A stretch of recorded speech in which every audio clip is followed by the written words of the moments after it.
समृद्ध है, एक एक शब्द के 30-30, 40-40 पर्यायवाची है भोजपुरी में। आप देखें, इसको सर कहते हैं, अंग्रेजी में इसको हेड कहेंगे।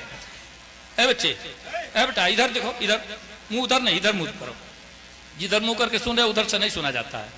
हाँ इधर सुनो, ये सर और ये शरीर, ये बीच वाली कड़ी आप देखिए मात्र 2 इंच, लेकिन भोजपुरी में इसके 14 नाम है। अंग्रेजी में कोई कहेगा नेक, भोजपुरी में मोर, मलपन, टेडुआ, गर्दन, गला, गौर, फफेला, कंठ, नरेटी, नटई, गटई, घाटी, घेंट, घघेला, 14 नाम है। अगर दर्द हो रहा हो, ये देखिए MMW पब्लिक स्कूल, ये इंग्लिश मीडियम स्कूल है, नाम से ही पता चला। लेकिन आप बताइए, तमाम सारे अंग्रेजी के विद्वान यहां बैठे होंगे, अंग्रेजी में मैं बता रहा हूं, इतने नाम क्या संभव है, कहा जा सकता है क्या? अगर दर्द हो रहा हो तो अंग्रेजी का विद्वान कहेगा बड़ा पेन हो रहा है।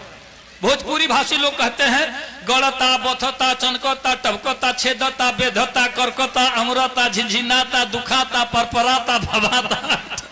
कहते हैं कि नहीं कहते? कहते हैं तो एक बार ताली बजाइए आप लोग, जोरदार ताली बजाइए। हमारे